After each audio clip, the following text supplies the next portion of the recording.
Hey, what's up guys, and welcome to another Arca Garage video. Today we're gonna be installing a dash cam on Alfa Romeo Giulietta. Alright, so we got this camera from Atoto. Let's see what we got in the box.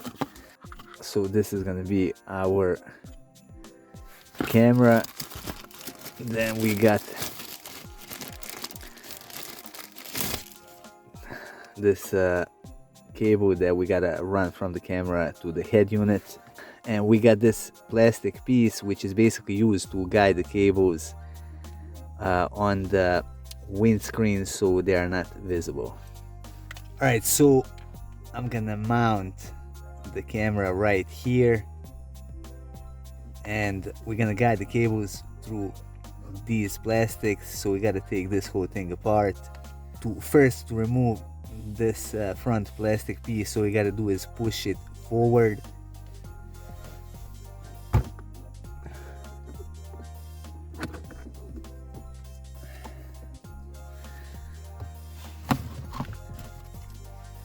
Now to get this clip undone, just put your screwdriver right here and pull the connector out, just like that. And now you can see all of the clips which hold this plastic piece in place. Now here comes the hard part. I'm not gonna be removing this plastic piece in the middle. However, I do have to remove the display for the seat belts. Ideally, I would use a small screwdriver. I don't know how well can you see it here. There are two small holes which mark the position of the clips. So I would have to push the screwdriver in to push the clips toward the back, and that would allow me to pull this piece down.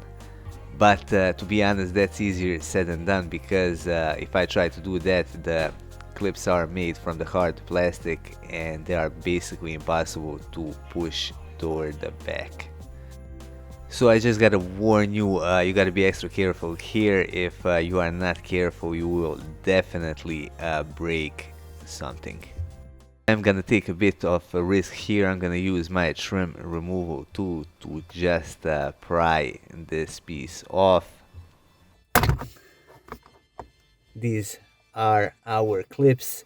To undo this connector, we gotta do is press on this clip and pull the connector out. Okay, so our camera is gonna be in front, so we need to make a little bit of room for the cable. And to do that, I'm just gonna use this little file to make a little notch here so the cable can go through.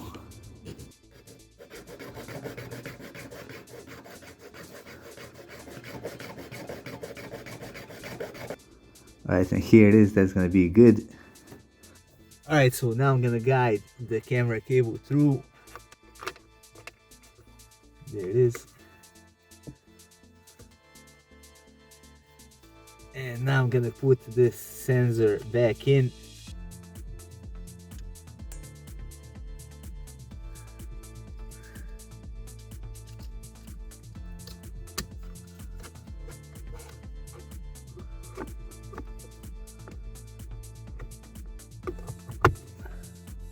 Now I gotta connect this big cable.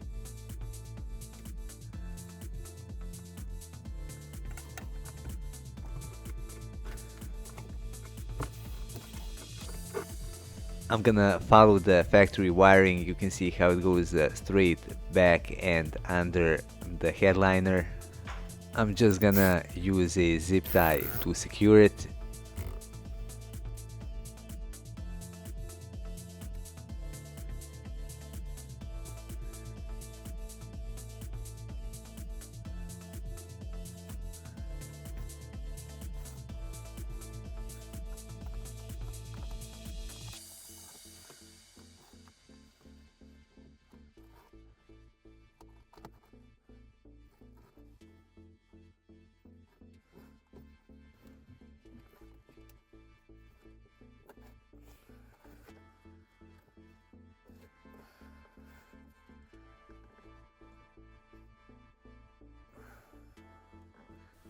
Alright, so as you can see, I've basically guided the cable behind this rubber door seal.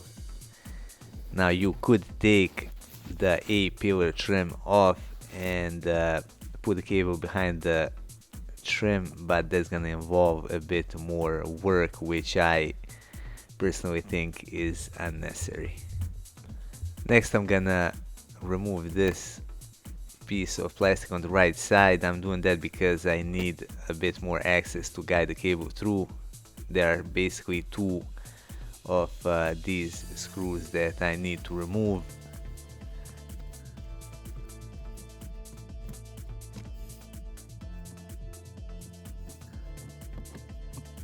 And now I can just pull this piece of plastic off. Now I'm just gonna guide the cable through. You can see that I've actually removed the Blue and Me module. You can easily do that as well just by pushing on the metal clips. And here's finally our cable. Now, as you already know, this is not a standalone dash cam. If you had one of those, all you gotta do is basically the same thing, but you would guide the cable to your power source.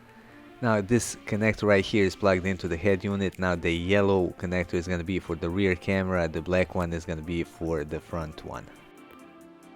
The one thing that you gotta do before you start using your dash cam, at least with this particular device, you gotta put the USB into the storage port and you gotta format it.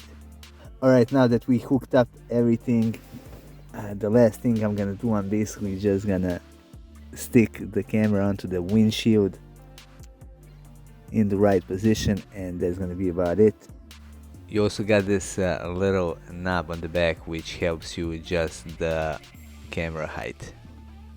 So you can see as I move it, the camera moves up and down. Alright, now let me show you some of the basic options right here on the head unit. If I slide this tab here, you can see we got our map. This is where you can also set up two screens, one for the front camera, one for the back. Now if I tap on the screen, I can hit this setup button here. We can set up the sensor, G-sensor sensitivity, we can set up the resolution, the unit, and we can also turn on the parking monitor and set up the loop time. The last option here is to format the USB. Besides that, you can also watch all of the recorded videos through this icon here. Lastly, let's check out the footage. Now you can see this is with the low beams on. The footage itself is not really that impressive. It is grainy a little bit, however it is good enough for the dash cam. Here it is with the high beams on. The visibility is a bit better, but the same problems persist. Now here's our footage during the daytime. You can see that the conditions are pretty much perfect, and the footage is still kinda grainy. It's not really high quality.